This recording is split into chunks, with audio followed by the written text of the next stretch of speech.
Hi, friends. I'd like to tell you a quick story about how I learned the hard way that decluttering can be an emotional trap. Fair warning, I am going to be talking about grief and loss in this video, so if you're not in the right headspace for that, just skip this video. You can come back to it another time, okay? Anyway, so a few years ago, after my mother passed away, I was cleaning out her closet. I literally just pulled everything out, just like those organizing experts tell you to do.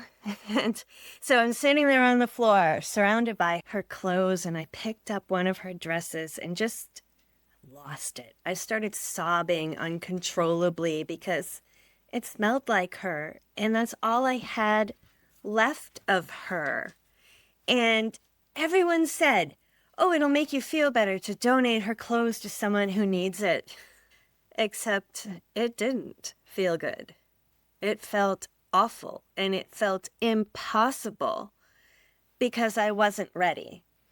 And not enough people talk about how decluttering can bring up grief and unhappy memories and pain that we're not ready to face. So what we're going to talk about today is why decluttering feels hard for you when grief and emotions get tangled up in it, and my ADHD-friendly tip called the memory bin, which helps you make progress with your decluttering without forcing yourself to let go before you're ready. If we haven't met yet, I'm Lorinda. I am a professional organizer, a registered nurse, an ADHD Organizing Specialist, but most importantly, I'm a neurodivergent woman that once had a lot of clutter. And now it is my life's mission to share what I have learned with other women going through the same thing. I am glad you're here. Without further ado, what sentimental categories have you been avoiding? I would love to know about it. You can pop this in the comments below. Is it clothes? Is it kids' items? Is it family keepsakes, papers? Let me know. Let's chat about it in the comments because you are not the only one going through that. So, like I said, and I think we all know that decluttering can bring up grief. And people love to say, just donate it, just toss it, just let it go, just. But it's not that simple, is it? Especially when the item represents a loved one you've lost, a relationship that has ended, dreams that didn't happen, memories of when your kids were little, a version of yourself that you miss, and even trauma. And as women with ADHD, we feel our feelings so much deeper. So it's no wonder we avoid doing this kind of stuff, because it's freaking hard. So what do we do? Well, first of all, I'm going to tell you to stop starting with the hard stuff. Experts will tell you that if we purge everything, we're going to become enlightened minimalists and live a blissful life. But full stop with that.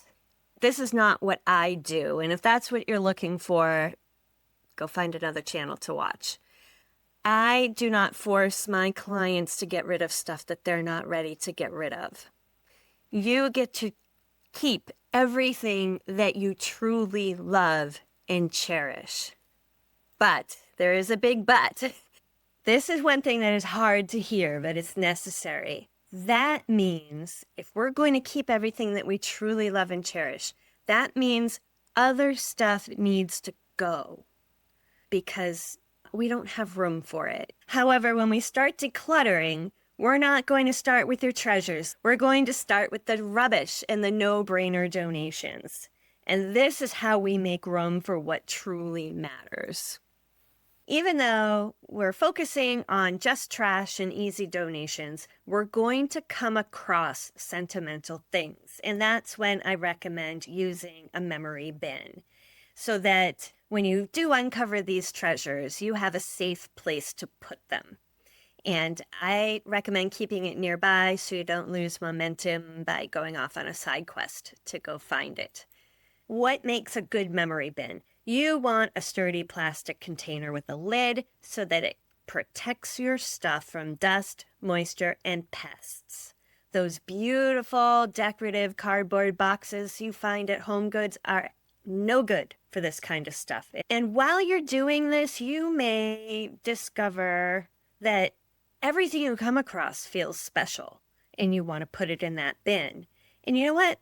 That's okay, because decluttering is like a muscle. It gets easier the more you do it. Eventually, you're going to learn to trust yourself. You're going to trust the decisions you make, but it doesn't happen overnight. So that's why we start with the trash, because it's easy. We don't have to think too hard about it. And that's why I also recommend keeping the sessions short. That way you don't burn out. And just keep skipping over that sentimental stuff for now. Do not force yourself to dig into your mother's closet on your first go with decluttering, okay?